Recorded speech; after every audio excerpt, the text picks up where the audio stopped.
जय हिंद, नमस्कार दोस्तों। स्वागत है आप सभी का एके सिविल एकेडमी के यूट्यूब चैनल पर।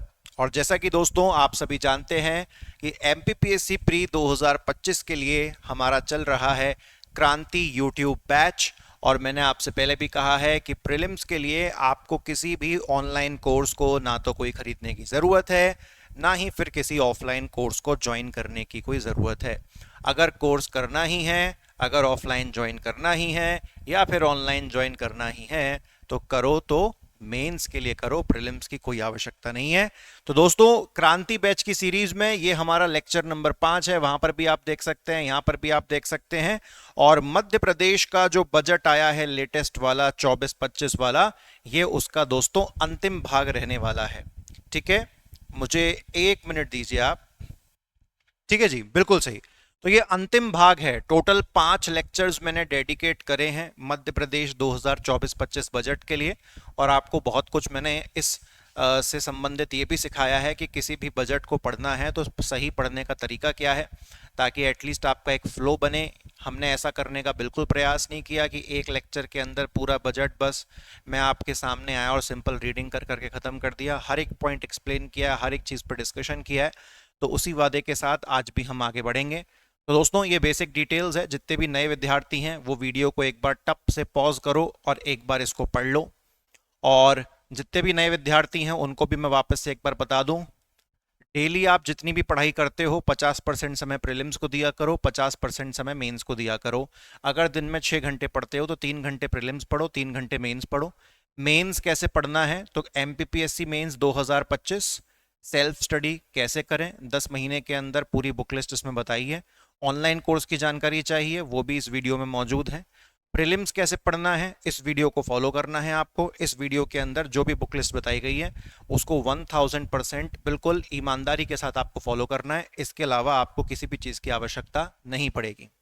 हमारा जो क्रांति बैच है दोस्तों, वो इसी वीडियो को सपोर्ट करने के लिए है। इस वीडियो के तहत आप भी मेहनत करोगे, इस वीडियो के तहत मैं भी मेहनत करूंगा। तो मैंने अपनी मेहनत को क्रांति बैच के अंदर जो है छुपाया हुआ है और लगातार मैं उसको आप सभी के साथ शेयर कर रहा हूं। तो दोस्तों, आप देखें, हम अपने मध्य प्रदेश के बजट को लगातार पढ़ रहे हैं और 143 नंबर के पॉइंट पर आ गए हैं। आज थोड़ा सा हमको कंटेंट ज़्यादा जो है हो सकता है देखने को मिले।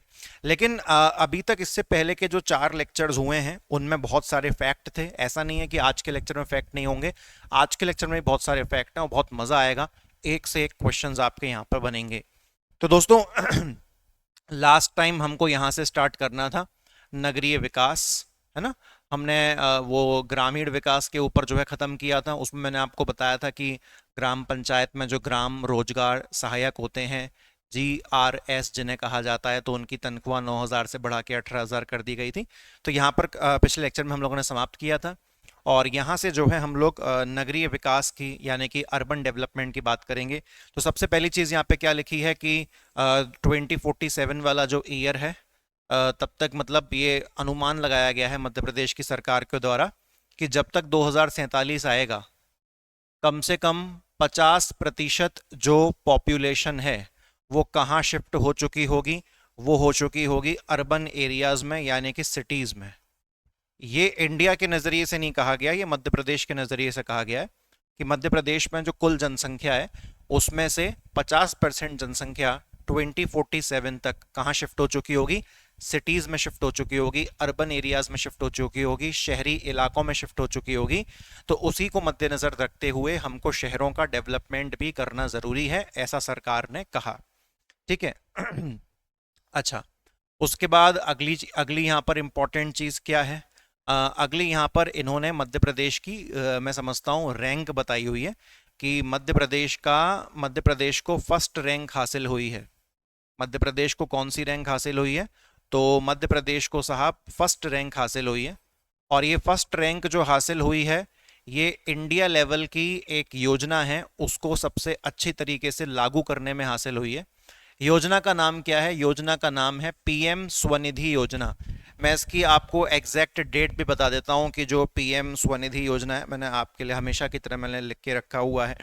तो जो पीएम स्वनिधि योजना, तो पीएम स्वनिधि योजना साहब जो है कब शुरू हुई थी, तो वो आप देख लो, ये कोविड का टाइम था। कोविड का टाइम था 1 जून 2020। याद है आपको पीएम स्वनिधि योजना? मतलब जो ठेले वाले थे या रेडी पे जो सामान बेचते हैं, सड़क के किनारे जो सामान बेचते हैं, बेसिकली जो अंग्रेजी में हम उसको स्ट्रीट वेंडर्स कहते हैं, तो उनको लोन प्रोवाइड करने की जो है ये योजना थी, पीएम स्वनिधि योजना। स्ट्रीट वेंडर्स, रेडी वालों के साथ जो है इसका कनेक्शन था। तो 1 जून 2020 को योजना लागू हुई थी, और इस योजना को बहुत अच्छी तरीके से लागू करने के मामले में एमपी ने कौन सी रैंक हासिल करी है दोस्तों? फर्स्ट रैंक हासिल करी है। उसके बाद दोस्तों यहाँ पर एक और एमपी ने रैंक हासिल करी है, यहाँ पर एक और एमपी ने रैंक हासिल करी है, और ये वाली जो रैंक है दोस्तों, ये वाली जो रैंक है वो सेकंड रैंक हासिल करी है। तो सेकंड रैंक मध्य प्रदेश ने कौन सी योजना को सबसे बेस्ट तरीके से लागू करने में हासिल करी है? तो इस योजना का नाम है दोस्तों प्रधानमंत्री आवास योजना, लेकिन ये शहरी वाली कैटेगरी में है। देखो, दो योजनाएं हैं, है ना, दो योजनाएं हैं, दोनों को ध्यान से देखना। पीएम आवास योजना, प्रधानमंत्री आवास योजना, हम सभी ने इसका नाम सुना हुआ है। तो प्रधानमंत्री आवास योजना में ना साहब दो कैटेगरी है। एक कैटेगरी है आपकी ग्रामीण वाली। तो ग्रामीण वाला प्रधानमंत्री आवास योजना शुरू हुई थी 1 अप्रैल 2016 को। कब शुरू हुई थी? 1 अप्रैल 2016 को। अब बिल्कुल सेम ऐसे ही जो प्रधानमंत्री आवास योजना है, ये एक अर्बन यानी कि शहरी वाली भी है। तो ग्रामीण में भी एक कैटेगरी है और अर्बन में भी एक कैटेगरी है। अर्बन वाली लॉन्च हुई थी 25 जून 2015। यानी कि प्रधानमंत्री आवास योजना सबसे पहले कौन सी वाली लॉन्च हुई थी? ग्रामीण वाली या शहर वाली? तो सबसे पहले शहर वाली लॉन्च हुई थी, और फिर लगभग उसके 1 साल बाद प्रधानमंत्री आवास योजना ग्रामीण वाली लॉन्च हुई थी। ठीक है, तो हम यहाँ पर ग्रामीण वाली प्रधानमंत्री आवास योजना की बात नहीं कर रहे, शहर वाली शहर वाली प्रधानमंत्री आवास योजना की बात कर रहे हैं। तो इसके इम्प्लीमेंटेशन में, इसको लागू करने में मध्य प्रदेश ने दूसरा स्थान हासिल किया है। तो दोनों चीजों में कंफ्यूज मत होना। पहला पीएम स्वनिधि योजना में पहला स्थान, और पीएम आवास योजना अर्बन में दूसरा स्थान। ठीक है साहब? अच्छा, जो स्वच्छता सर्वेक्षण हुआ था 2023 वाला, तो उसमें तो लगातार इंदौर ने जो है कितनी बार इंडिया में रैंक 1 हासिल करी है? तो इंदौर ने लगातार 7वीं बार इंडिया में जो है रैंक 1 हासिल करी है क्लीनेस्ट सिटी ऑफ इंडिया के मामले में। और भोपाल भी दोस्तों पीछे नहीं है। इंडिया के अंदर जितने भी स्टेट्स हैं, उन स्टेट्स की जितनी भी कैपिटल्स हैं, उनमें से सबसे साफ कैपिटल दोस्तों भोपाल का है। ठीक है, तो ये भी जो है एक अच्छा हमारे लिए अचीवमेंट हुआ है। उसके बाद हम आगे चलें, आगे चलें तो आगे हमको क्या देखने को मिल रहा है? यहाँ पर एक योजना लिखी हुई है अमृत 2.0। तो इसको तो आप सिंपल क्या करिएगा, ये पेयजल से संबंधित है, इसकी आप गूगल पे डेट सर्च करके जरूर लिख लीजिएगा, अमृत 2.0। अब लेकिन चूंकि ये तो इंडिया लेवल की योजना है, तो आपको बस इतना पता होना चाहिए कि अमृत 2.0 का जो संबंध है वो किससे है? तो वो पेयजल, पेयजल यानी कि ड्रिंकिंग वाटर से है। तो उसकी बस ये नहीं देखना आपको कि उसमें हमने कितना बजट में पैसा लगाया, वो ज़रूरी नहीं है, ना आप याद रख पाओगे। तो अमृत 2.0 और अमृत 1.0 दोनों की लॉन्च डेट याद रख लो। और कनेक्शन किससे है इस योजना का? तो वो सेफ ड्रिंकिंग वाटर, स्वच्छ पेयजल से है। इतना क्लियर हो गया? अब देखो प्रधानमंत्री आवास योजना, ये वही शहर वाली आ गई। तो ये तो मैं आपको ऑलरेडी इसकी डेट बता चुका हूँ, इसके अलावा कुछ और यहाँ पर इंपॉर्टेंट नहीं है। उसके बाद आगे देखते हैं। हाँ, आगे अब ये एक बहुत इंपॉर्टेंट पॉइंट है। क्या कह रहा है यहाँ पर दोस्तों? एक और योजना का नाम लिया गया है। ये कौन सी योजना है? ये है प्रधानमंत्री ई बस योजना। तो ये भी मैं आपको बताता हूँ कब लॉन्च की गई है। ये तो लेटेस्ट ही है, 16 अगस्त 2023। और इस योजना के तहत प्रधानमंत्री जी ने पूरे इंडिया में टोटल 10,000 इलेक्ट्रिक बस जो है लॉन्च की थी। कितनी इलेक्ट्रिक बस लॉन्च करी थी? 10,000 इलेक्ट्रिक बस प्रधानमंत्री मोदी जी ने लॉन्च करी थी। लेकिन अगर हम इस योजना को मध्य प्रदेश के नज़रिए से देखें, तो मध्य प्रदेश के अंदर टोटल 6 शहर का सिलेक्शन किया गया, जिसमें इंदौर, भोपाल दोनों डेवलप्ड हैं, जबलपुर भी डेवलप्ड है, ग्वालियर भी डेवलप्ड है, उज्जैन महाकाल नगरी के रूप में डेवलप्ड है, और सागर। तो यहाँ पर 6 शहर सेलेक्ट किए गए हैं, इंदौर, भोपाल, जबलपुर, ग्वालियर, उज्जैन एवं सागर। और इन 6 शहरों में टोटल कितनी ई बस लॉन्च की गई हैं? तो 552 ई बस लॉन्च की गई हैं। तो प्रधानमंत्री ई बस योजना के अंतर्गत मध्य प्रदेश के कितने शहर सेलेक्ट किए गए हैं? 6। और इन 6 में कितनी ई बस लॉन्च की गई हैं? 552। और ओवरऑल पीएम ई बस योजना कब लॉन्च हुई थी? 16 अगस्त 2023 को लॉन्च हुई थी। ठीक है दोस्तों, बढ़िया। उसके बाद आप इसको छोड़ सकते हैं, ये जो है उतना इम्पोर्टेंट नहीं है, काम का नहीं है।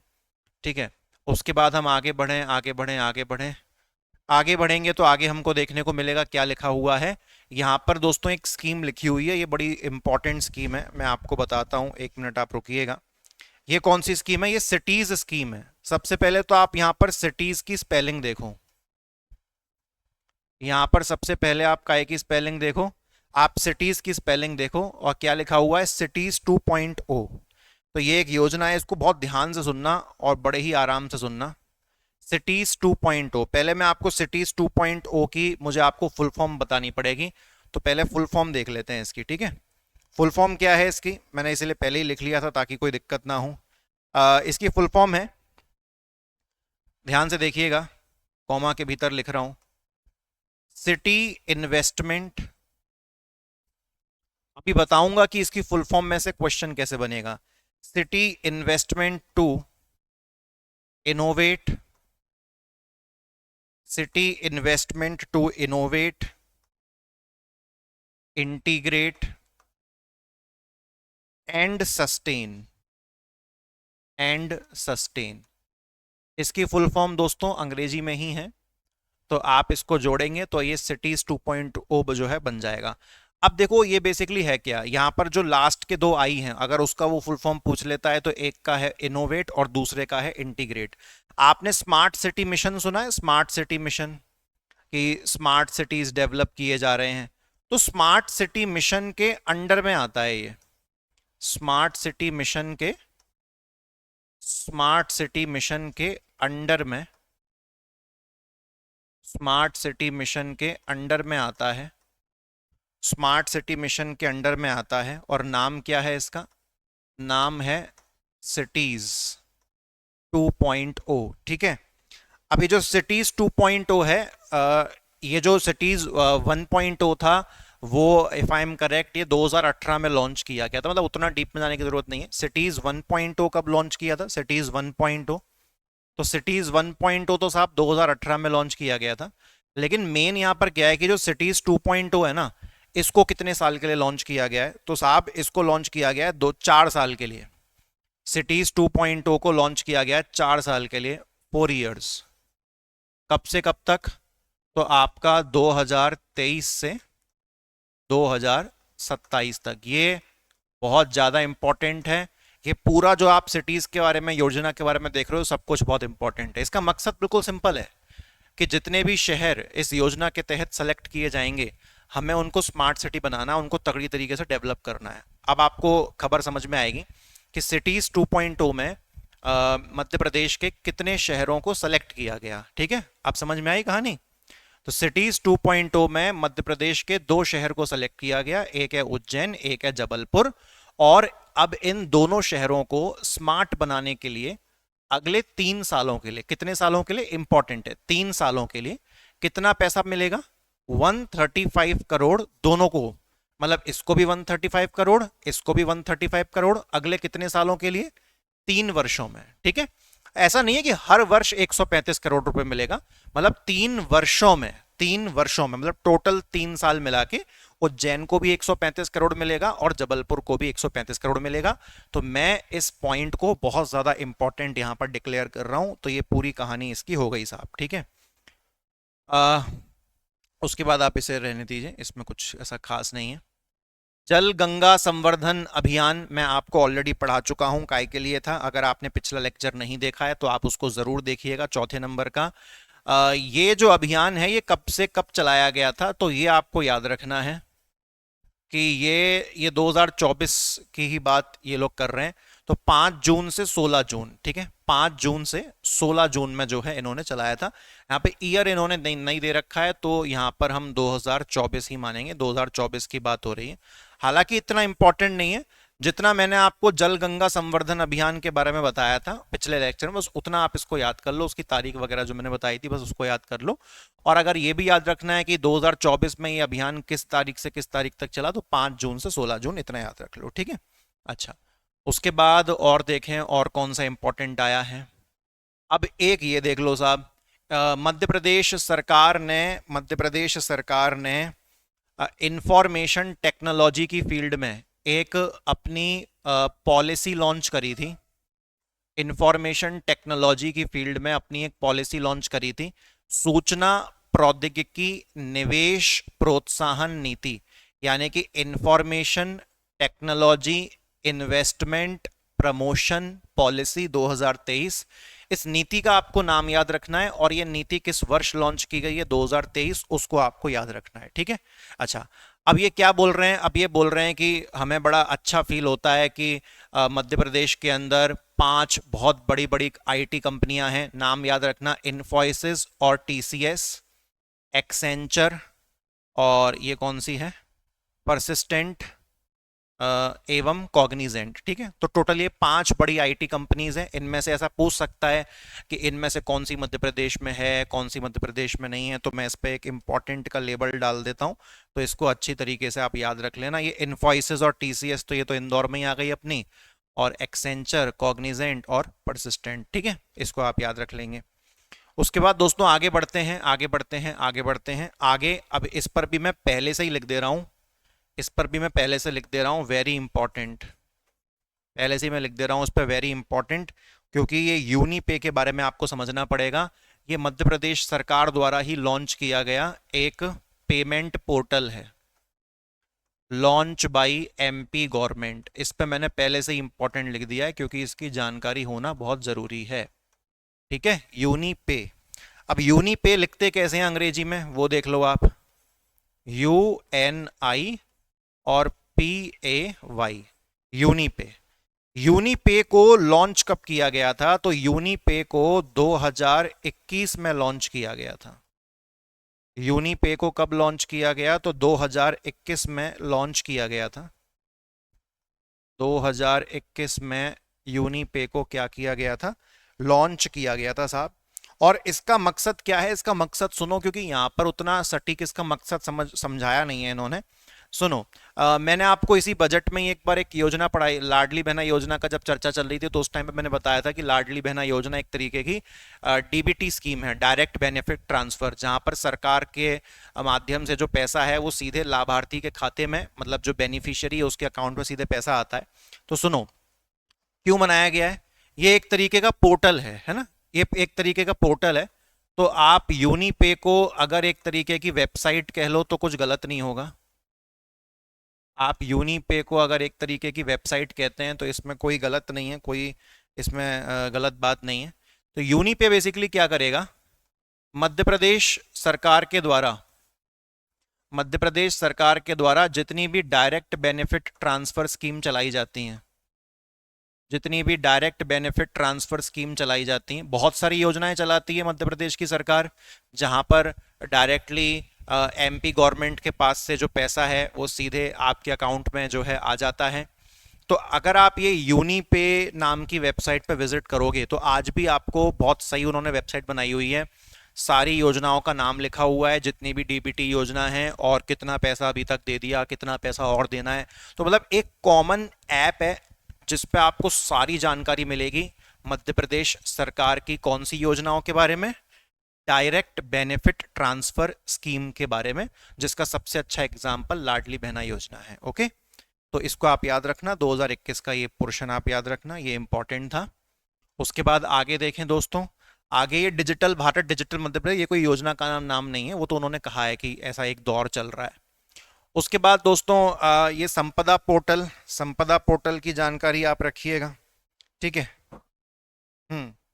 संपदा पोर्टल की जानकारी आप रखिएगा, इसमें बस कुछ नहीं है, इसमें बस ये जानकारी है कि एक रिसेंटली एक पोर्टल लॉन्च हुआ है जिसका नाम है संपदा 2.0। तो इसके बारे में आप बस गूगल पे क्या रिसर्च कर सकते हो कि जो संपदा 1.0 योजना है, इसकी लॉन्च डेट सर्च कर सकते हो आप, क्योंकि जो 2.0 है वो तो अभी लॉन्च की गई है।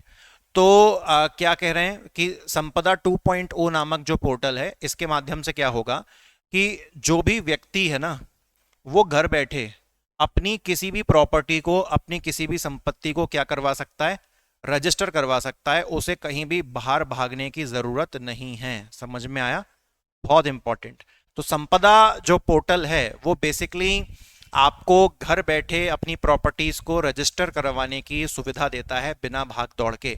तो अभी ये संपदा 2.0 पोर्टल लॉन्च हुआ है, तो 2.1 का, सॉरी 2.0 लॉन्च हुआ है, तो संपदा 1.0 की आप लॉन्च डेट जो है गूगल पे चेक कर सकते हैं, और इसका काम क्या है वो भी मैंने आपको बता दिया है।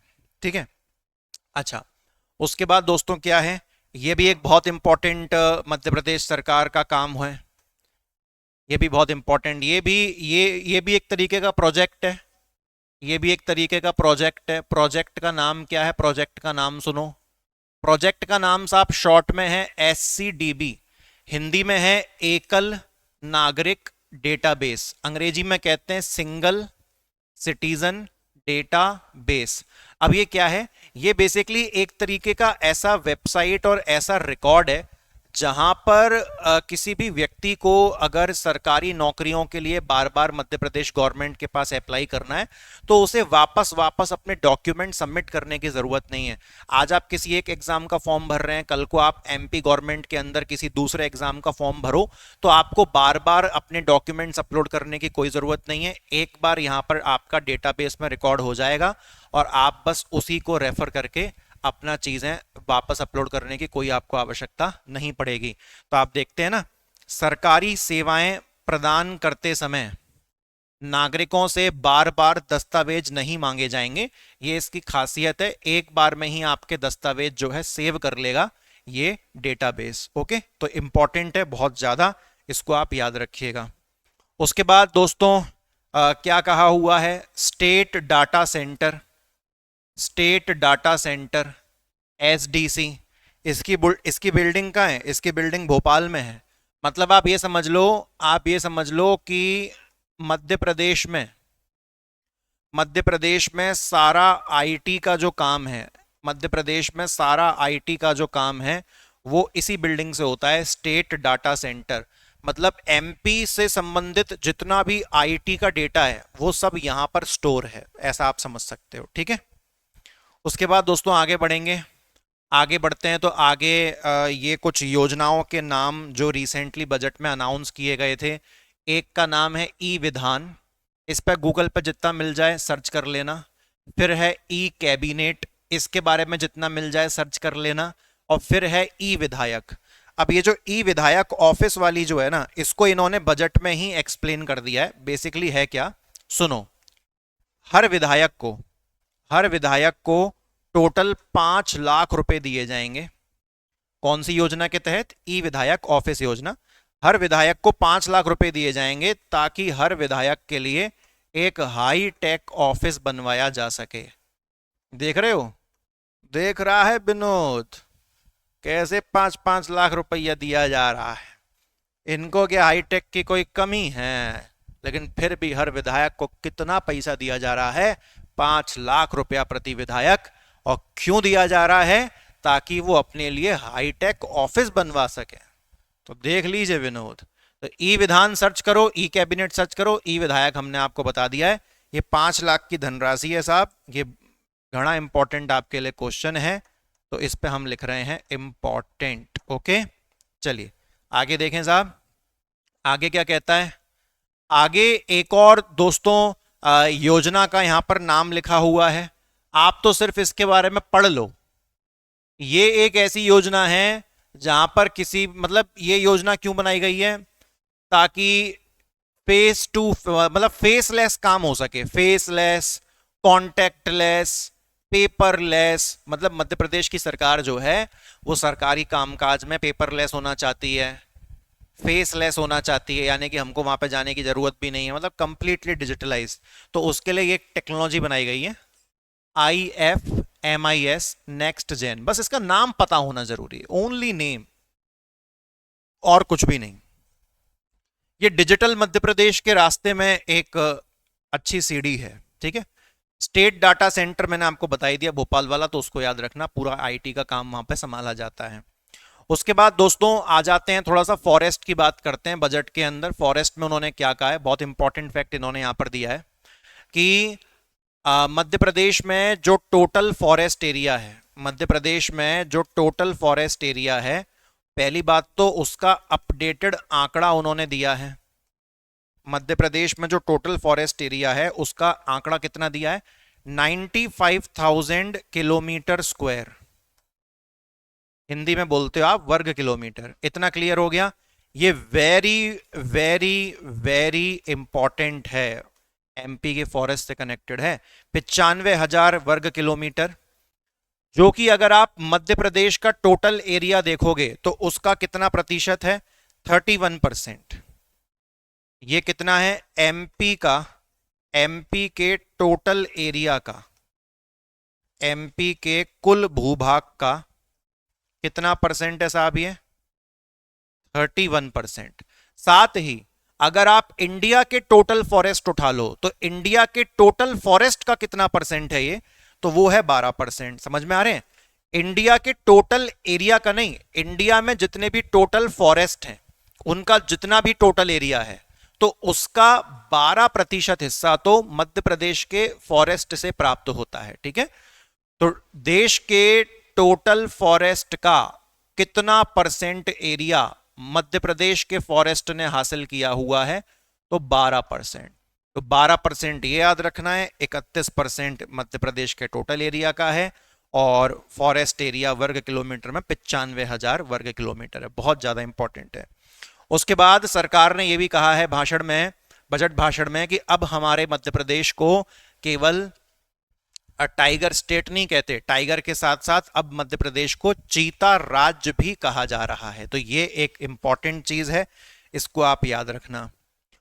उसके बाद दोस्तों बांस की खेती अच्छी खासी तगड़ी लेवल पर हुई थी 2023-24 में। ठीक है, काय की खेती, बांस की खेती। तो यहां पर मैं आपसे चाहूंगा कि आप इस फैक्ट को याद करो, छोटा सा फैक्ट है, कोई बहुत तकलीफ वाला काम है नहीं है। 7,537 हेक्टेयर के इलाके में बांस रोपण का काम हुआ है। काय का काम हुआ है, बांस रोपण का। कितने इलाके में, 7,537 हेक्टेयर। तो इतने इलाके में काय का काम हुआ है, तो इतने इलाके में जो है बैम्बू प्लांटेशन, बांस रोपण, बैम्बू प्लांटेशन का काम हुआ है। अब दूसरी तरफ वहां पर दोस्तों तेंदूपत्ता, तेंदूपत्ता का भी अच्छा खासा उत्पादन हुआ है। वैसे तो जब से छत्तीसगढ़ और मध्य प्रदेश का पुनर्गठन हुआ था, रीऑर्गेनाइजेशन हुआ था, तब काफी सारा तेंदूपत्ता का जो फॉरेस्ट है वो छत्तीसगढ़ में चला गया था, परंतु आज भी काफी ठीक ठाक हिस्सा मध्य प्रदेश के पास भी है। तो पिछले साल हमने बांस रोपण कितना किया है, 7,537 हेक्टेयर जमीन पर। ऐसे ही हमने तेंदूपत्ता भी अच्छा खासा उगाया है। तेंदूपत्ता जो उगाया गया है उसको बेसिकली जमीन के इलाके के हिसाब से, टोटल एरिया के हिसाब से नहीं नापते हैं, उसको हम मानक बोरा के हिसाब से नापते हैं। अगर आपको नहीं पता है मानक बोरा क्या होता है, चिंता मत करो, मैं सब तो समझा ही रहा हूं, ये भी समझाऊंगा। तो तेंदूपत्ता हमने कितना किया है, तो तेंदूपत्ता पहला समझ लो मानक बोरा क्या होता है।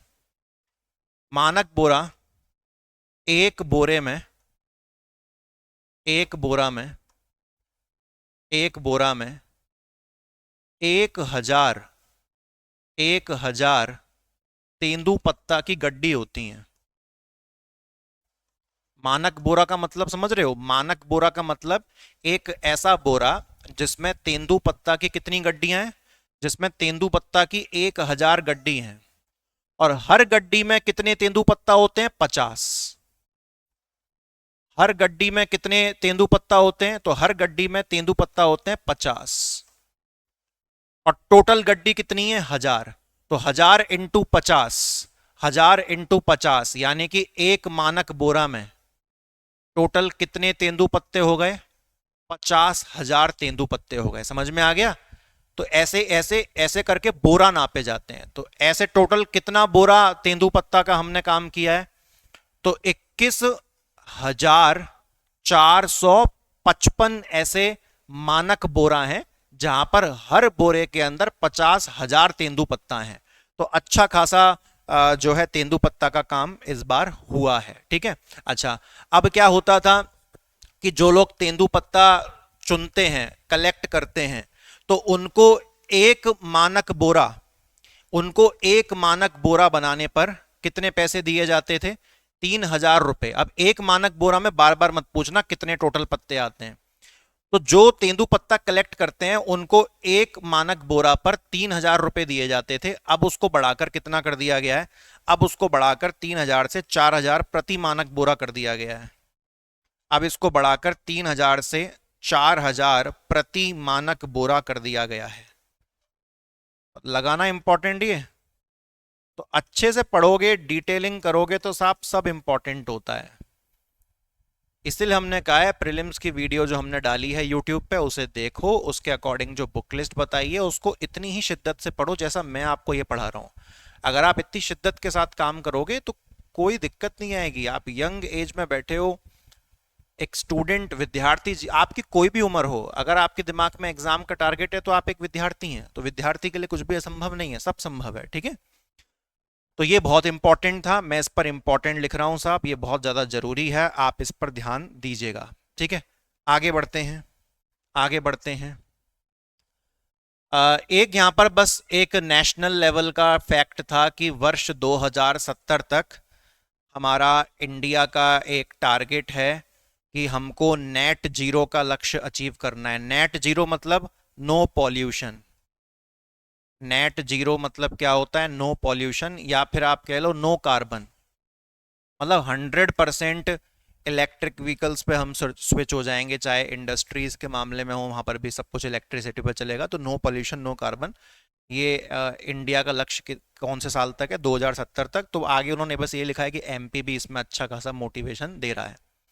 उसके बाद दोस्तों एक ये योजना का नाम आप याद रख लेना, एक पेड़ मां के नाम। एक पेड़ मां के नाम, कुछ नहीं, वृक्षारोपण की, ट्रीज प्लांट करने की जो है अभियान है। और इस अभियान के अंतर्गत इंदौर जिले में, कौन से जिले में? इंदौर जिले में टोटल कितने लाख पौधे लगाए जा रहे हैं? टोटल 51 लाख। इस समय तो हर जगह यही इसी के एडवर्टीजमेंट लगे हुए हैं। तो नाम क्या है अभियान का? एक पेड़ मां के नाम। और इस अभियान के अंतर्गत इंदौर जिले में कितने पेड़ लगाए जा रहे हैं? 51 लाख पेड़। बहुत इंपॉर्टेंट है ये भी। आपको कौन सा फैक्ट इंपॉर्टेंट है पढ़ते ही समझ में आ जाता होगा, नहीं? मुझे लगता है शायद बार बार मुझे बोलने की जरूरत भी नहीं पड़ती, वो तो पढ़ते ही पता चल जाता है कि भैया तगड़ा फैक्ट है।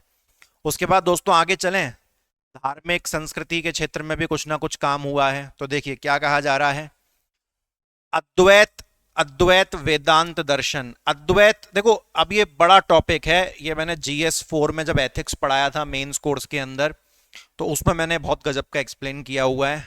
आदि शंकराचार्य जी का सिद्धांत है ये अद्वैत फिलॉसफी। इसको अंग्रेजी में हम लोग क्या कहते हैं? अद्वैत फिलॉसफी। अद्वैत फिलॉसफी कहते हैं। अद्वैत फिलॉसफी मतलब मतलब सिंपल शब्दों में कहूं तो आसपास आपके जो कुछ भी है ये बस इल्यूजन है, ये सब माया है। अगर सबसे बड़ा कोई है तो वो है परम ब्रह्मा। और इस तरीके से बहुत लंबा लेक्चर है, इतना खूबसूरत है कि आदि शंकराचार्य जी की जब वो पूरी कहानियां सुनाते हैं कि ब्राह्मण भी थे और सन्यासी, सन्यास जीवन भी उन्होंने जो है अपना लिया था, और उसके अनुसार अपनी जो उनकी जो माँ की चिता थी उसको शमशान तक वो ले जा भी नहीं सकते थे, कंधे पे उठा भी नहीं सकते थे, और परंतु उनकी माँ की इच्छा थी कि वही उनका अंतिम संस्कार करें। तो इतने शक्तिशाली आदि शंकराचार्य जी कि मात्र मंत्रों के उच्चारण से उनकी माता जी की जो बॉडी थी वो ऐसे ऊपर हवा में उठ गई और अपने आप शमशान तक गई, और अपने आप उसमें जो है अग्नि भी प्रज्वलित हो गई। तो बहुत ही, मतलब ये तो अलग ही लेवल की चीज है। तो जो अद्वैत फिलॉसफी है ना दोस्तों, ये परम सत्य है, ये अल्टीमेट रियलिटी है। तो मध्य प्रदेश की सरकार भी चाहती है कि अद्वैत फिलॉसफी को बढ़ाया जाए। तो उसके लिए उन्होंने कौन सी जगह का सिलेक्शन किया है? तो ये बहुत ज्यादा इंपॉर्टेंट फैक्ट है, ओमकारेश्वर। किसका सिलेक्शन किया है?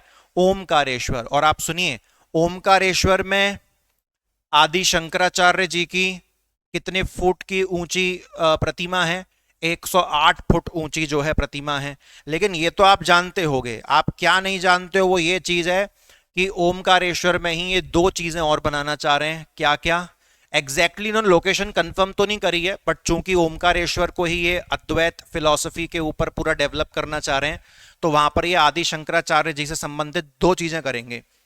एक तो आदि शंकराचार्य जी का जो जीवन है उसके ऊपर आधारित एक म्यूजियम बनाया जाएगा। तो ये नई चीज है साहब, ये न्यू चीज है, एक म्यूजियम, एक संग्रहालय बनाया जाएगा। पहली चीज तो ये हो गई। और आचार्य शंकर अंतरराष्ट्रीय अद्वैत वेदांत संस्थान, ये पूरा एक इंस्टीट्यूट बनाया जाएगा। ये भी नया है। आदि शंकराचार्य जी पर एक इंटरनेशनल लेवल का अद्वैत फिलॉसफी इंस्टीट्यूट बनाया जाएगा। लो, अंग्रेजी में भी ट्रांसलेट कर दिया। तो ये दो चीजें नई हैं। और ये जो म्यूजियम है ना, म्यूजियम, इसमें एक मूवी दिखाई जाएगी। इस म्यूजियम में एक मूवी दिखाई जाएगी और वो मूवी आदि शंकराचार्य जी के लाइफ पर बेस्ड होगी और उस मूवी का नाम रहा करेगा शंकर। वो तो एक बार रिकॉर्ड कर ली जाएगी और जितने भी विजिटर्स आएंगे सबको हमेशा वो दिखाई जाएगी। तो मूवी का नाम रहेगा शंकर। और इस म्यूजियम में एक ये लोग लाइब्रेरी भी बनाएंगे। क्या बनाएंगे? एक ये पुस्तकालय यानी कि लाइब्रेरी भी बनाएंगे। और लाइब्रेरी का नाम ये लोग रखेंगे सृष्टि। लाइब्रेरी का नाम क्या रखेंगे? सृष्टि। और मूवी का नाम क्या रखेंगे? शंकर। ठीक है, ये दो चीजें आप याद रखना। तो ये बहुत इंपॉर्टेंट फैक्ट था साहब। उसके बाद दोस्तों यहां पर एक और इंपॉर्टेंट फैक्ट आ रहा है, विक्रमोत्सव। विक्रमोत्सव ऐसे लिखेंगे इसको इंग्लिश में, विक्रमोत्सव। विक्रमोत्सव। तो विक्रमोत्सव का आयोजन कहां किया गया था? तो विक्रमोत्सव का आयोजन साहब किया गया था उज्जैन में। ठीक है, एक ये फैक्ट हो गया आपका। 2024 में किया गया था, लेकिन कब से कब तक? 29 फरवरी 2024 से 9 अप्रैल 2024 तक। और इसको प्रधानमंत्री नरेंद्र मोदी जी के द्वारा इस पूरे आयोजन को जो है शुरू किया गया था। एक इंपॉर्टेंट ये है। और सबसे ज्यादा इंपॉर्टेंट काम इस विक्रमोत्सव जो पूरा फंक्शन था, ये जो पूरा आयोजन था, इसमें सबसे बड़ी चीज क्या थी? दुनिया की सबसे पहली वैदिक घड़ी, दुनिया की सबसे पहली वैदिक घड़ी को लॉन्च किया गया था, उसका इनॉग्रेशन किया गया था। उज्जैन में जगह है ना, उज्जैन में एक जगह है जंतर मंतर। उज्जैन में एक जगह है क्या? जंतर मंतर। तो जंतर मंतर जो है ना, तो उसी के अंदर एक 85 फुट ऊंचा, कितने फुट ऊंचा? 85 फुट ऊंचा टावर बनाया गया। तो ये भी इंपॉर्टेंट है, इसको भी आप याद रखना। तो उज्जैन में जो जंतर मंतर का जो पूरा इलाका है, उसी के अंदर 85 फुट ऊंचा एक टावर बनाया गया और उसके ऊपर इस वैदिक घड़ी को लगाया गया है। जो हमारे इंडिया, जो हमारे भारत के अकॉर्डिंग, जो हम वैदिक संस्कृति के हिसाब से जो पंचांग का कैलेंडर फॉलो करते हैं ना, उसके हिसाब से टाइम दिखाएगी। तो ये पूरे बहुत सारे फैक्ट हो गए, इनको आप याद रखिएगा। उसके बाद दोस्तों विश्व में पहली बार ऐसा कुछ होने वाला है कि एक म्यूजियम बनने वाला है। विश्व में पहली बार कुछ ऐसा होने वाला है कि एक म्यूजियम बनने वाला है। और म्यूजियम का नाम क्या होने वाला है? वीर भारत न्यास। म्यूजियम का नाम क्या होने वाला है? तो म्यूजियम का नाम होने वाला है वीर वीर भारत न्यास। ये किसका नाम होगा? ये म्यूजियम का नाम होगा। म्यूजियम ये कहां बनने वाला है? उज्जैन में बन रहा है। कहां गया? उज्जैन कहाँ लिखा है साहब? बन तो उज्जैन में ही रहा है। चलो, यहाँ पर नहीं भी लिखा है तो कोई बात नहीं। ये कहाँ बन रहा है? उज्जैन में बन रहा है ये। मतलब बनेगा, अभी बना नहीं है, उज्जैन में बनेगा। उज्जैन में 136 साल पुराना एक कोई महल है यार। नहीं, पढ़ा तो था खबर में, इसमें लिखा नहीं। कोठरी महल है शायद, ऐसा कुछ है। मैं जरा देखता हूँ गूगल पर। हाँ जी, कोठी महल उज्जैन में 136 साल पुराना। उज्जैन में 136 साल पुराना कौन सा महल है? कोठी महल। इसी को चेंज करके बेसिकली ये वीर भारत न्यास नामक म्यूजियम बनाया जाएगा।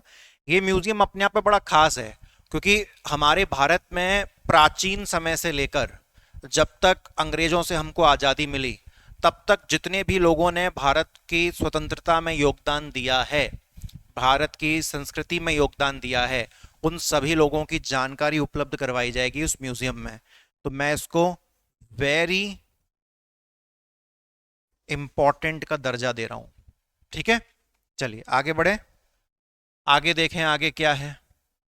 आगे एक और यहाँ पर चीज है, जैसे कि ये मध्य प्रदेश की सरकार ने कहा था कि भगवान श्री राम मध्य प्रदेश के जिन भी स्थानों से गुजरे थे अपने वनवास के दौरान, तो हर उस स्थान को विकसित करने का प्रयास किया जाएगा।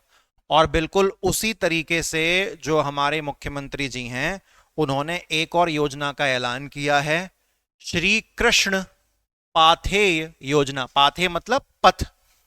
तो अगर श्री कृष्ण जी का मध्य प्रदेश के जिस जिस इलाके से जो भी कनेक्शन है, हर उस इलाके को विकसित करने का प्रयास किया जाएगा और वहां से श्री कृष्ण जी से संबंधित जितनी भी संस्कृति है उसको भी वापस पुनर्जीवित करने का प्रयास किया जाएगा। तो इस योजना को याद रखिएगा, ये नई योजना जो है दोस्तों लॉन्च हुई है। उसके बाद एक और मुख्यमंत्री जी के नाम से योजना है। इस योजना का नाम क्या है? इस योजना का नाम है मुख्यमंत्री तीर्थ दर्शन योजना। अब ये ऐसा नहीं है कि आपने कभी पढ़ा नहीं होगा, और ये योजना जो है ना, इसमें बेसिकली ये योजना शिवराज सिंह चौहान जी ने 2012 में लॉन्च करवाई थी। अगर मैं क्रॉस कंफर्म करना चाहूं तो जी हाँ, ये 2012 में जो है लॉन्च करवाई थी। बिल्कुल सही, बिल्कुल 100%।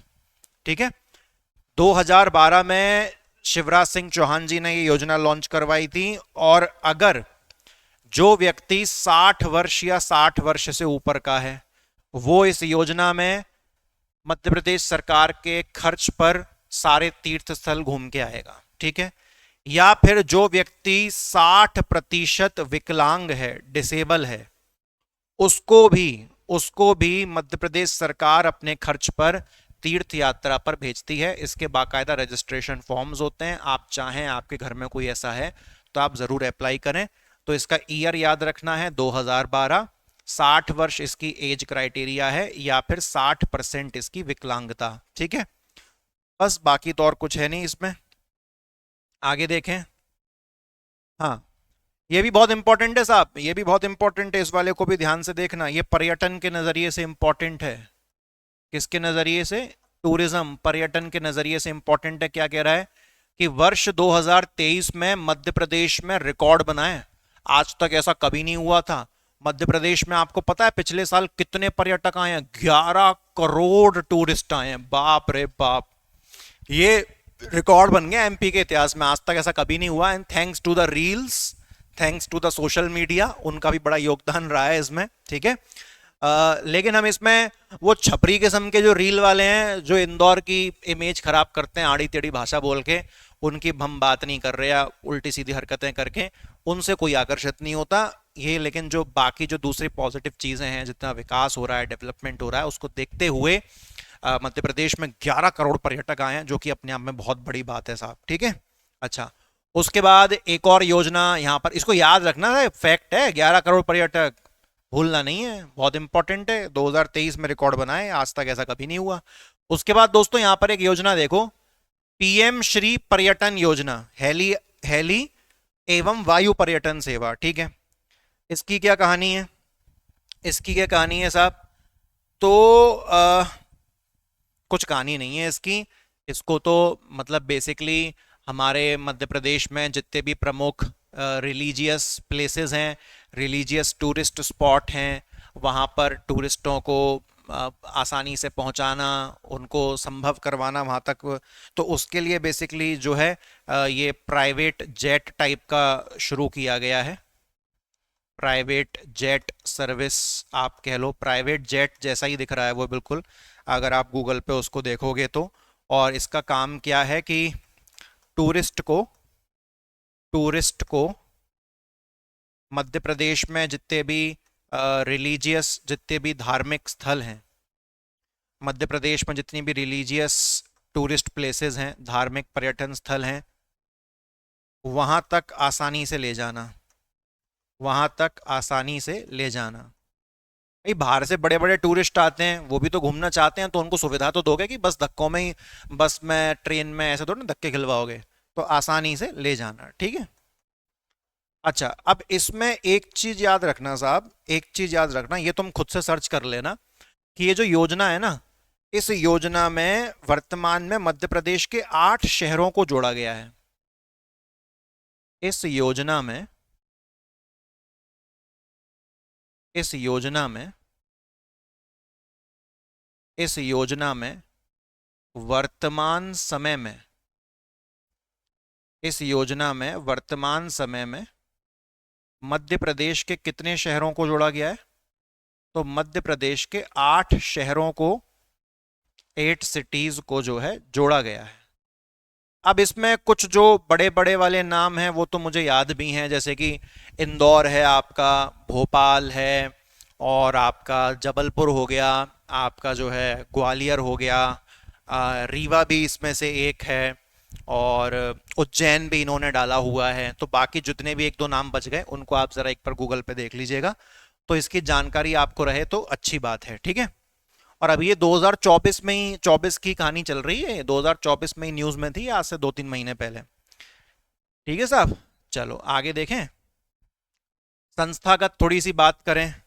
अब ये देखो जरा, ये तो बेसिकली एक इंडिया लेवल की चीज है। हुआ क्या है कि देखो, हमारे पास आईपीसी हुआ करता था, एक मिनट रुकना, आईपीसी का नाम आप सभी ने सुना था, इंडियन पीनल कोड। एक हमारे पास सीआरपीसी हुआ करता था। आप सोच रहे होगे सर हुआ करता था क्या बोल रहे हो, अभी नहीं है क्या? नहीं भैया, अब रिप्लेस हो गया है। एक हमारे पास होता था भारतीय साक्ष्य अधिनियम, इंडियन एविडेंस एक्ट। कुछ नहीं, थोड़ा बहुत इनके अंदर बदलाव किया है, बाकी तो इनके नाम ही बदले हैं बस, थोड़ा बहुत, थोड़ा बहुत इनके अंदर बदलाव हुआ है। जैसे आईपीसी अपना 1860 का था, है ना? 1860 का ही ना, 1860 का ही साहब। सीआरपीसी अपना लेटेस्ट है 1973 का, और जो एविडेंस एक्ट है वो अपना 1872 का है, ठीक है साहब। ये कहानी है। तो इन्होंने अब क्या कर दिया है, कुछ नहीं हुआ है, 1 जुलाई जैसी अभी आई थी ना, तो आप देखो यहां पर साफ साफ लिखा हुआ है 1 जुलाई 2024 से, कब से? 1 जुलाई 2024 से 3 नए कानून शुरू हुए हैं। तो ये 3 नए जो कानून शुरू हुए हैं ना, इन्होंने इन तीनों की जगह ली है। जैसे कि आईपीसी का नाम क्या कर दिया गया है, भारतीय न्याय संहिता। तो जो पहला ही नाम दिख रहा है ना, भारतीय न्याय संहिता, अब वो कुछ नहीं, आईपीसी का नया नाम है। उसके बाद सीआरपीसी, क्रिमिनल प्रोसीजर कोड जो हुआ करता था, अब उसका नाम रख दिया है भारतीय नागरिक सुरक्षा संहिता। और इंडियन एविडेंस एक्ट जो हुआ करता था, उसका नाम रख दिया भारतीय साक्ष्य अधिनियम। और याद रखना, ये जितने भी नाम हैं ये हिंदी प्लस इंग्लिश में सेम है।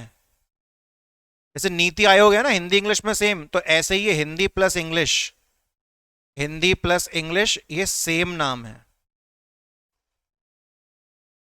हिंदी प्लस इंग्लिश के कैसे नाम है? सेम नाम है, ठीक है, याद रखना।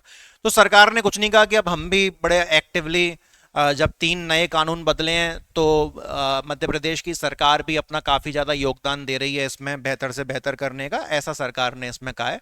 तो एक बेसिक सी जानकारी थी, वो आपको पता होना जरूरी है। उसके बाद दोस्तों, मध्य प्रदेश की सरकार ने 2024 में एक नया एक्ट आने वाला है। मध्य प्रदेश की सरकार के द्वारा 2024 में नया एक्ट आने वाला है, और इस नए एक्ट का जो काम होगा, जेल के अंदर जो कैदी होते हैं ना, उनकी कंडीशंस को सुधारना, ये इस अधिनियम का काम होगा। नाम समझ लो, सुधारात्मक सेवाएं एवं बंदी गृह अधिनियम 2024। नाम से समझ में आ रहा, बंदी गृह मतलब क्या होता है? जेल। सुधारात्मक सेवाएं मतलब इंप्रूवमेंट सर्विसेज, कि जेल में रहने वाले जो कैदी हैं आखिर वो भी इंसान है, ऐसा सरकार कहती है, और उनकी कंडीशंस में भी सुधार होना बहुत जरूरी है, ठीक है। अब ये एक्ट लेके आएगी ना मध्य प्रदेश की सरकार, ऐसा नहीं है कि ये पहली बार कोई नया एक्ट आ रहा है। इंडिया के अंदर ऑलरेडी एक चीज आ चुकी है जिसको हम कहते हैं मॉडल प्रिजन एक्ट। क्या कहते हैं, मॉडल प्रिजन एक्ट। तो मॉडल प्रिजन एक्ट जो है ये इंडिया लेवल का एक्ट है। इसका काम भी वही है कि इंडिया के जितने भी जेल हैं वहां पर जितने भी कैदी हैं उनका जो कंडीशंस हैं उनको जो थोड़ा सा इम्प्रूवमेंट उसमें किया जाए। तो बिल्कुल इसी से इंस्पायर होके मध्य प्रदेश की सरकार 2024 में इसको लॉन्च करने वाली है, तो याद रखिएगा, ठीक है। अब इसमें सरकार ने पहले से ही वादे कर दिए हैं कि हम करेंगे क्या क्या। तो देखो, जो कैदी जो कैदी एक दिन काम करता था तो उसे अभी तक मिलते थे 120 रुपए। जो कैदी एक पूरा दिन काम करता था उसे मिलते थे 120 रुपए। और जो कैदी आधा दिन काम करता था, आधा दिन, उसको मिलते थे 72 रुपीज। तो ये तो ओल्ड डेटा हो गया। अब जो कैदी पूरा दिन काम करेगा उसको पूरा दिन काम करने के लिए अब 120 रुपए नहीं मिलेंगे, अब उसे 154 रुपए मिलेंगे। और जो कैदी अब आधे दिन काम करेगा उसे अब 72 रुपीज नहीं मिलेंगे, अब उसे 92 रुपीज मिलेंगे। तो ये आप समझ गए कहानी, ठीक है। तो ये बदलाव कब आएंगे, जब वो अधिनियम 2024 वाला मध्य प्रदेश की सरकार सक्सेसफुली ले आएगी, ठीक है। और आएगा डेफिनेटली, ना आने का कोई रीजन भी नहीं है, ठीक है। अच्छा, उसके बाद ये देखिए, ऐसे कई सारे कैदी होते हैं दोस्तों, ऐसे कई सारे कैदी होते हैं जो जिनकी वित्तीय हालत अच्छी नहीं होती, पैसा नहीं होता और वो जुर्माना नहीं भर पाते हैं, मतलब उनके ऊपर किसी चीज का फाइनेंशियल जुर्माना लगा होगा, वो उस जुर्माने को पे नहीं कर पाए तो बेचारे इसीलिए जेल में सजा काट रहे हैं। तो मध्य प्रदेश की सरकार ने कहा है कि हम ऐसे कैदियों को जो पैसा ना भरने की वजह से जेल में सजा काट रहे हैं, तो हम उन कैदियों के बिहाफ पर पैसा भर देंगे और उन कैदियों को जेल से निकाल देंगे। बात बहुत बड़ी करी है साहब, अगर यह सच में हो जाए तो इंसानियत का एक नया एग्जाम्पल जो है सेट हो जाएगा। क्योंकि पैसा ना भर पाने की वजह से कोई जेल में है तो ये बहुत ही मतलब गलत बात हो जाती है, ठीक है। उसके बाद दोस्तों यहां पर एक योजना का जो है नाम दिया गया है मुख्यमंत्री जन कल्याण संबल योजना।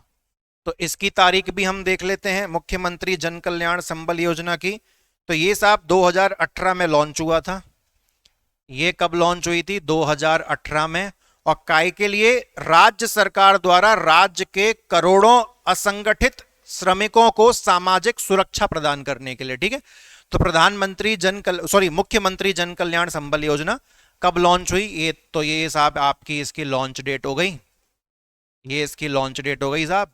और ये किसके लिए आई है, जितने भी मध्य प्रदेश में असंगठित वर्कर्स हैं, जितने भी असंगठित श्रमिक हैं यानी कि अनऑर्गेनाइज्ड वर्कर्स हैं, उनके लिए बेसिकली ये योजना आई हुई है। उसके बाद दोस्तों हम आगे चलें, आगे चल के हमारा क्या आ गया, राजस्व। राजस्व मतलब क्या हो गया, रेवेन्यू का काम हो गया। तो रेवेन्यू कलेक्ट होना बहुत जरूरी है, अगर रेवेन्यू प्रॉपर कलेक्ट नहीं होगा तो दिक्कत वाला काम है। तो यहां पर क्या कहा गया है कि एक महाअभियान चलाया गया है जिसका नाम क्या रखा गया है, राजस्व महाअभियान। तो ये इंपॉर्टेंट है, फैक्ट है। और इसी अभियान से संबंधित एक डैशबोर्ड बनाया गया है, राजस्व महाअभियान डैशबोर्ड, यही नाम इसका अंग्रेजी में भी रहेगा, डैशबोर्ड बनाया गया। बेसिकली क्या है कि एक तरीके का ऑनलाइन पोर्टल समझ लो कि मध्य प्रदेश में जितना भी रेवेन्यू कलेक्ट हो रहा है, जितना भी राजस्व कलेक्ट हो रहा है, कहाँ किस तहसील से, क्योंकि तहसील का ही काम होता है राजस्व संभालने का, तो किस तहसील से कितना पैसा कलेक्ट हुआ, कहाँ कितना पैसा कम हुआ, तो वो सारी चीज़ें इसमें जो है देखने को मिलेगी। तो ये बहुत अच्छा एक सिस्टम है। आप इसको एक मतलब एक वेबसाइट ही हो गई एक तरीके से, सब कुछ दिखा रहा है ऑनलाइन वो। और जो राजस्व महाअभियान चलाया गया था उसकी तारीख भी इन्होंने दे दी है कि 15 जनवरी 2024 से लेके 10 मार्च 2024 तक जो है ये चलाया गया था। आगे देखो, आगे क्या है, आगे एक परियोजना है डिजिटल क्रॉप सर्वेक्षण परियोजना। इसको तो मतलब ये तो कुछ नहीं है, बेसिकली इसमें ये कहा गया है कि फसल के ऊपर अब जो निगरानी रखी जाएगी अब वो नई तकनीकों के माध्यम से रखी जाएगी। तो इसमें बेसिक थोड़ा सा डिटेल में पढ़ लेना, और कुछ ऐसा ज़्यादा इसमें नहीं है। खनिज साधन को जरा हम देख लें। तो दोस्तों अब ये इंपॉर्टेंट है, यहाँ पर मैं इस पर इंपॉर्टेंट मार्क कर रहा हूँ, ये इंपॉर्टेंट है, इसको थोड़ा ना आप ध्यान से पढ़ना, ठीक है। ये इंपॉर्टेंट है, इसको थोड़ा ध्यान से आप पढ़ना। क्या कहता है, 22 जनवरी 2024 को, ठीक है, तारीख समझ में आ गई, 22 जनवरी 2024 को नेशनल माइनिंग कॉन्क्लेव, ये इवेंट का नाम समझ लो आप, ठीक है। ये किसका नाम है? ये इवेंट का नाम है। और ये इवेंट कब हुआ था? ये इवेंट कब हुआ था साहब? तो ये इवेंट हुआ था 22 जनवरी 2024 को, ठीक है। और इस इवेंट में सबसे ज्यादा खनिज ब्लॉक की नीलामी करने के मामले में मध्य प्रदेश को कौन सा पुरस्कार मिला है? मध्य प्रदेश को फर्स्ट प्राइज मिला है, क्योंकि खनिज की बात आती है, मिनरल्स की बात आती है, और एमपी उसमें टॉप ना मारे, ऐसा हो नहीं सकता यार, है ना। तो याद रखना 22 जनवरी 2024 को क्या आयोजन हुआ था? नेशनल माइनिंग कॉन्क्लेव का आयोजन हुआ था। और इसमें खनिज ब्लॉक की सबसे ज्यादा नीलामी करने वाला जो कैटेगरी है उसमें मध्य प्रदेश को फर्स्ट प्राइज जो है दोस्तों हासिल हुआ है, ठीक है। अच्छा, उसके बाद सरकार ने कहा है कि खनिजों का जो अवैध ट्रांसपोर्ट होता है उस पर भी रोक लगाने के लिए मानव रहित चेक गेट बनाए जाएंगे। मतलब वहां पर कोई व्यक्ति पोस्टेड नहीं होगा, इलेक्ट्रॉनिक चेक गेट होंगे और वहां से जो है सारी चीजें पकड़ में आएंगी, ठीक है। अच्छा, और ये जो पूरी कहानी है ना कि खनिजों का अवैध ट्रांसपोर्ट रोकने के लिए टोटल कितने, हाँ देखो देखो वहां पे कितना लिखा है, टोटल कितने इलेक्ट्रॉनिक चेक गेट बनाए जाएंगे? 40 मानव रहित होंगे।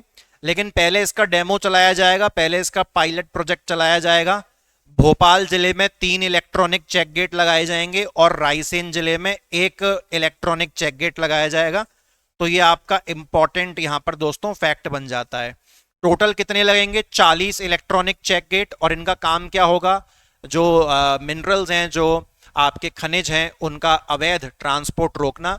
और एक डेमो के रूप में, एक पायलट प्रोजेक्ट के रूप में भोपाल में 3 इलेक्ट्रॉनिक चेक गेट लगाए जाएंगे और रायसेन में 1 जो है इलेक्ट्रॉनिक चेक गेट लगाया जाएगा साहब, ठीक है।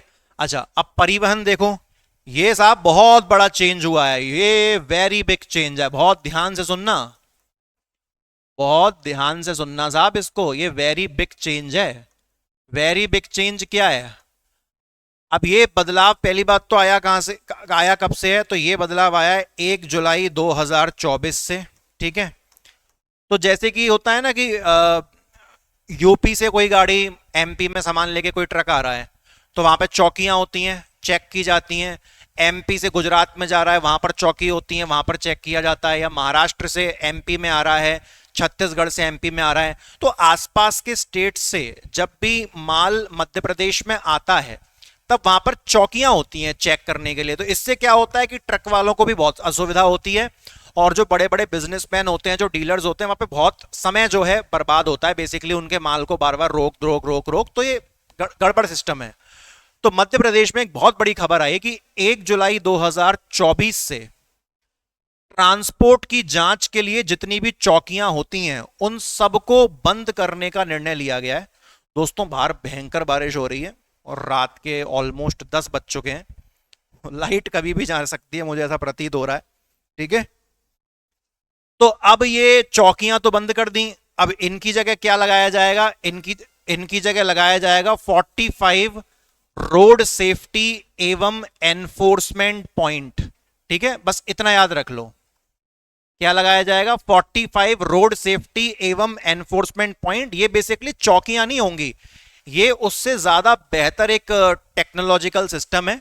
और 35 रोड सेफ्टी एनफोर्समेंट पॉइंट के साथ साथ 94 रोड सेफ्टी एवं एनफोर्समेंट मोबाइल यूनिट पे लगाई जाएंगे। यानी कि ये जो 45 है ना, ये तो आपकी फिजिकल होंगी, ये जो 45 बनेंगी चौकी टाइप की, ये तो फिजिकल होंगी, और जो 94 बनेंगी ये मोबाइल होंगी, एक जगह से दूसरी जगह ये जा सकती हैं।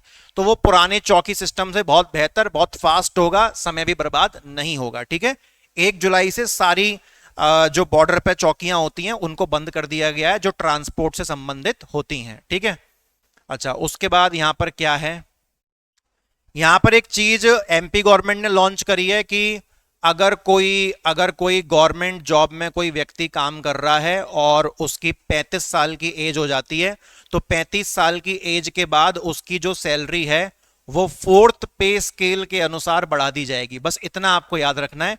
पे स्केल को हिंदी में वेतनमान कहते हैं, ठीक है। बस इतनी ये खबर है, इंपॉर्टेंट है, फैक्चुअल है, याद रखना।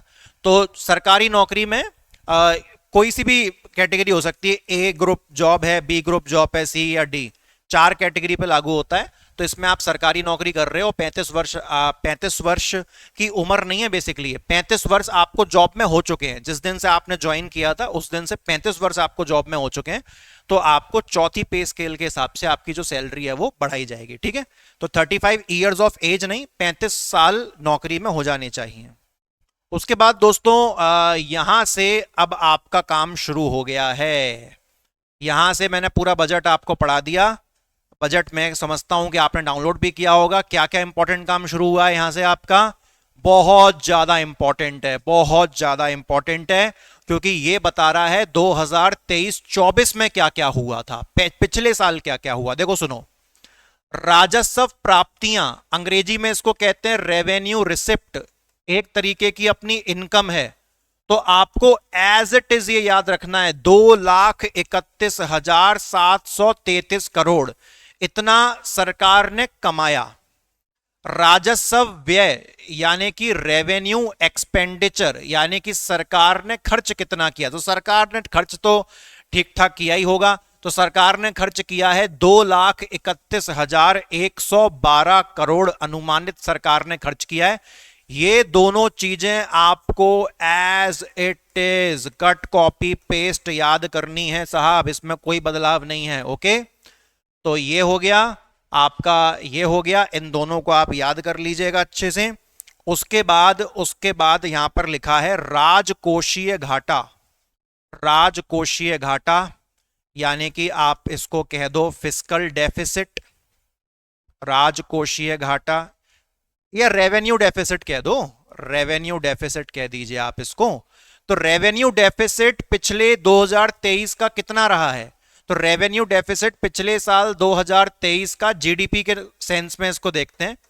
तो 2023 का जो जीडीपी है ना, उसका 3.60% हमको राजकोषीय घाटा यानी कि रेवेन्यू डेफिसिट देखने को मिला है। ये जो परसेंटेज है ना साहब, घनी इंपॉर्टेंट है, इसको भी याद रखना आप। ओके, क्योंकि तीन ही तो नाम पढ़ाए हैं, वो 2,31,000, 2,31,000 कमाई और खर्च, और फिर जीडीपी का 3.60% जो है घाटा हो गया, राजकोषीय घाटा। तो ये कोई बहुत बड़ी चीज नहीं है।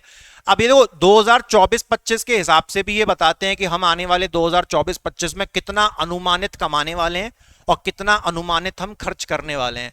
तो इसको आप सिंपल रीडिंग कर लेना, क्योंकि अनुमानित वाला पूछेगा, ऐसा कुछ हम श्योरिटी से कह तो नहीं सकते, लेकिन आप उसकी सिंपल रीडिंग जो है जरूर लगा सकते हो, ऐसी कोई दिक्कत वाली बात नहीं है। ठीक है, लेकिन जो 2023 में एक्चुअल में हो चुका है वो जानना बहुत जरूरी था। उसके बाद दोस्तों इधर देखो, राजकोषीय स्थिति में एक यहां पर फैक्ट आता है आपका बढ़िया वाला। फैक्ट क्या कहता है?